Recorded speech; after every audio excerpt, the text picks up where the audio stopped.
Bonjour à tous et bienvenue sur cette vidéo bullet journal du mois de novembre. Une vidéo qui, comme le mois dernier, reste dans le thème de l'automne. Alors je sais pas ce qu'il en est chez vous, mais ici on a des feuilles mortes absolument partout et c'est ce qui m'a inspiré pour ma page de couverture. Un matin je suis sortie pour aller faire ma petite récolte. Alors j'ai récupéré toutes les feuilles que je trouvais assez jolies, des petites, des grandes. J'ai essayé de varier au maximum. Puis je les ai mises quelque temps dans un livre pour les aplatir au maximum. Alors j'ai déjà fait un brouillon en avance, sinon ça allait prendre vraiment beaucoup trop de temps. Ce que j'ai fait au brouillon, c'est de poser la feuille directement sur la page et de faire le contour de la feuille. Un petit peu comme un pochoir mais inversé. De cette manière, j'avais la forme de la feuille plutôt fidèle. Puis je suis venue manuellement rajouter les nervures, alors j'ai gardé vraiment que les grosses nervures bien visibles. Parce qu'en fait, dès que je rajoute des détails, ça devient vraiment trop fouillis. Alors sachez qu'il y a d'autres techniques pour reproduire les feuilles assez fidèlement. Je vous en montre une bien connue un petit peu plus loin dans la vidéo. Pour ce qui est du dessin au feutre noir, j'ai d'abord fait les feuilles qui étaient au-dessus, parce qu'en fait j'ai des feuilles qui se chevauchent, donc j'ai fait d'abord celles qui étaient le plus au-dessus. Comme ça en fait c'est un petit peu plus facile de les délimiter. La référence du feutre, je vous la mettrai en barre d'infos, c'est un Tombow qui normalement est spécialement pour la calligraphie, mais moi je le trouve pratique pour le dessin. La mine est assez fine et plus vous appuyez, plus vous aurez un trait épais.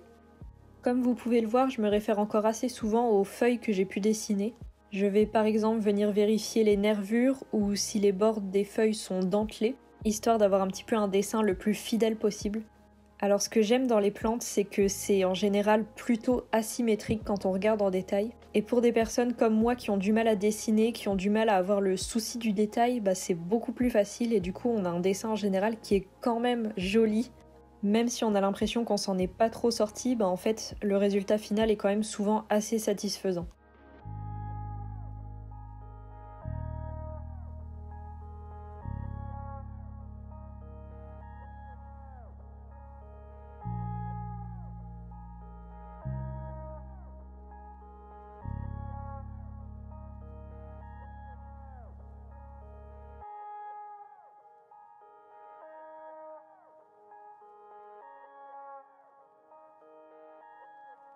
Pour ce qui est de la mise en couleur, j'ai gardé la couleur marron uniquement pour l'encadrer du mois de novembre. Comme ça, je trouve que ça fait un petit peu effet pancarte en bois. Ensuite, j'ai simplement fait une succession des couleurs rouge, orange et jaune en faisant attention de ne jamais superposer deux couleurs similaires. Comme ça accentue un petit peu le contraste entre deux feuilles. D'ailleurs, ce qui est un petit peu dommage ici, c'est que j'ai uniquement des feutres bas de gamme, ce qui fait que je peux pas passer un coup de feutre sur une autre couche de feutre. J'ai testé, c'est vraiment pas possible. Et du coup, je suis obligée de remplir les formes avec une seule couleur, je peux pas vraiment faire de dégradé ou de choses comme ça. Mais le résultat final est quand même super joli, je trouve. Je regrette quand même de pas avoir fait un petit peu plus de feuilles, parce que là, je trouve qu'il reste encore un petit peu trop de blanc dans le fond. Et ça fait un petit peu trop vide à mon goût.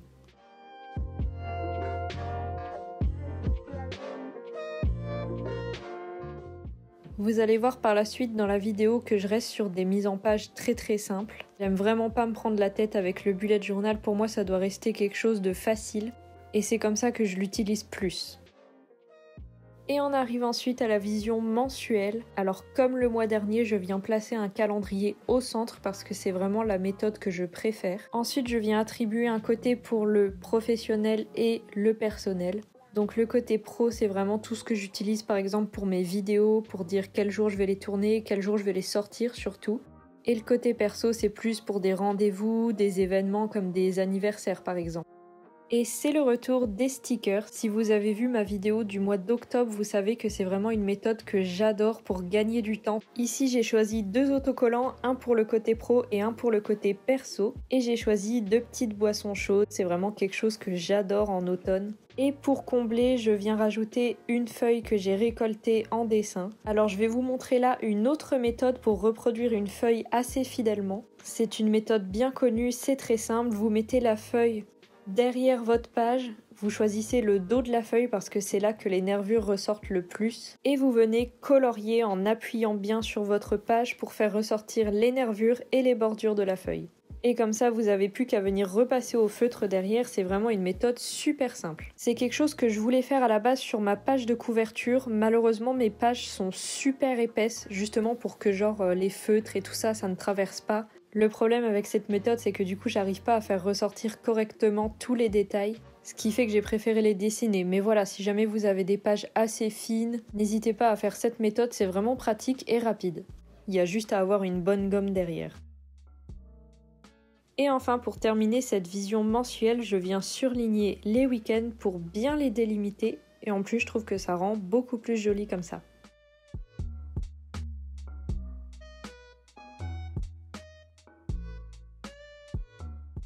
On arrive à ma page la plus indispensable du bullet journal. Sincèrement, si je devais faire qu'une page dans le bullet journal, ce qui serait bizarre, ce serait celle-là. C'est ma double page de notes. Alors déjà, je choisis toujours de faire au moins une double page parce qu'il me faut beaucoup d'espace pour écrire. Dès que j'ai un événement, une idée, quelque chose d'important, je viens l'écrire là. Je viens mettre des autocollants dans chaque coin pour faire un petit peu moins vide, mais sincèrement, je pourrais presque laisser cette double page comme ça m'irait très bien. Et enfin, je viens rajouter en bas à droite 2 trackers, un pour le sport et un pour la marche, les promenades d'une manière générale. Je fais ça parce que j'essaye de prendre des bonnes habitudes et le fait d'avoir un petit tracker, de devoir le remplir et essayer d'avoir le moins de cases vides possible, ça me motive un petit peu plus. Après, je vous cache pas que j'ai déjà tenté l'expérience d'utiliser des trackers et malheureusement, j'ai toujours eu du mal à les utiliser, donc je vous ferai un petit bilan le mois prochain. Et enfin, on arrive à la vision de la semaine. Alors le mois dernier, vous avez adoré la version avec un sticker au centre et des traits qui partent du centre vers les différents jours. Et moi aussi en fait, donc je l'ai refait. Alors dans ces cas-là, je choisis toujours un sticker qui est quand même assez gros parce qu'il est toujours à cheval entre 2 pages et du coup, plus il est petit, plus ça va être compliqué de le voir correctement. Et cette fois-ci, j'ai choisi un attrape-rêve aux couleurs d'automne, vraiment super joli. Et dans cette vidéo, je ne vais pas faire les semaines suivantes, mais en fait, vous allez rien louper parce que je vais faire ça chaque semaine. Alors là, je suis un petit peu déçue parce que j'aurais préféré laisser les lignes fines plutôt que épaisses. Vous voyez, avec le bullet journal, il faut vraiment pas être perfectionniste. Moi, j'ai toujours quelques éléments que je ne fais pas comme je voulais, des choses que je regrette et tout. Avec du recul, ça reste quand même parfaitement utilisable et très joli. Mais ça n'empêche qu'en général, je me dis « Ah, j'aurais préféré faire ça autrement ». Et je vous présente le résultat final. Je suis vraiment super contente parce que j'ai jamais été trop douée en dessin et pourtant je trouve ça quand même super joli. Je vous remercie d'avoir regardé cette vidéo. Comme d'habitude, si elle vous a plu, laissez un pouce bleu. Je vais très certainement ressortir encore plein de vidéos sur le bullet journal, alors si ça vous intéresse, n'hésitez pas à vous abonner. Et je voulais encore une fois vous remercier, je viens à peine de commencer ma chaîne YouTube et j'ai déjà plein de personnes qui regardent mes vidéos et je pense que je vais déjà atteindre très prochainement les 100 abonnés. En tout cas, moi je vous dis à dimanche prochain pour une nouvelle vidéo. Bye bye!